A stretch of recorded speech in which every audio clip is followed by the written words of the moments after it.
Audre Lorde once in one of her books or essays described her queer experience as constantly coming out, like always. It never ends, and that is the joy, I think, to being queer.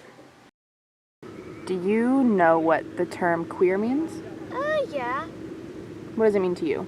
I'm pretty sure that means, like, that you're part of the LGBTQ plus community.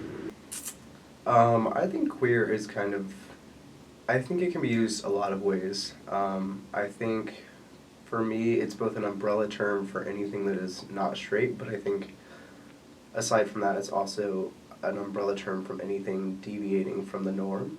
What does the word queer mean to you?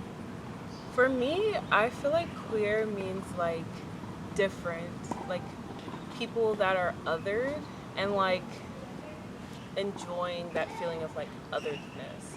So like I feel like I didn't really start adopting the word queer until I started like exploring my gender, sexuality more, and I was just like, I don't know what it is, but I know it's other. Like you have straight, and then you have other, and it's other. It's like, am I woman? Am I man? Am I other? I'm other. And so like I just feel like queer really encompasses that word well for me, and so that's what like I define it as. How do you define queer culture? How do I define queer culture? I feel like it depends. I'm definitely in like Black queer culture. So for that, it's more of like queerness is like a mentality. Queer culture is the community that is formed from the otherness that is being queer, to find a space that is safe, that is accepting of the differences and the quote-unquote anomalies that are often prescribed to people who are queer. Do you feel connected to queer culture? Kind of. I spent a lot of time, like probably the first 17 years of my life, pretending not to be queer, because I went to like a private Christian school, and if I had said that I was queer, I would have been expelled. So, I spent a lot of time acting like I wasn't. Do you feel connected to queer culture?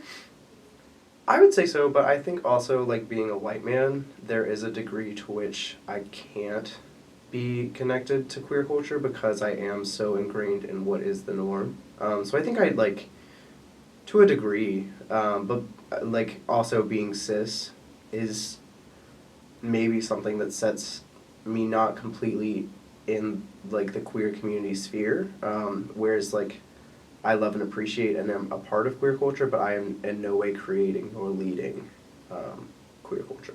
It's this idea of like you can't be queer and Black like at the same time. It's like pick one. Like if you're in a queer space and you're like, well, I would prefer to be with like Black queer people, it's not like we're like, why can't I be involved? Like, why can't I be here as well? Because like we're both like we have the same identity. There's not like space for exclusive like subgroups of queer identity. You know your own privilege as you grow up, but there's not a journey that ever ends. It's something you constantly have to learn about, and it's exhausting, but it's absolutely essential. And I think, like looking at it, you're like, oh my god, but that's so annoying. Like I constantly have to be aware of my own privilege and how I'm like act in society. Like, yes, you do. Yeah. That is what it means to show care and love to the people who you care about, you know? And it's how anybody else who does not have that privilege has to exist as well, because they have to be hyper aware of everything they don't have constantly. So I think the sexism and the racism that I see in the queer community,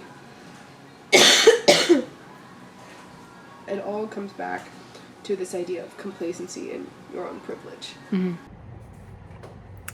Like my 10-year-old sibling, I, for a long time, thought of queer only as a synonym for the LGBTQ plus community. And it wasn't until I read The Stonewall Reader, which is a collection of queer literature from the 20th century, that I began to think of queer as a much broader term. The first excerpt from this collection was from Audre Lorde, who was an American poet and a black lesbian living in New York City in the 1950s. And in her excerpt, she talks about her intersectionality and how her different identities were seen as contradictions instead of parts of a whole.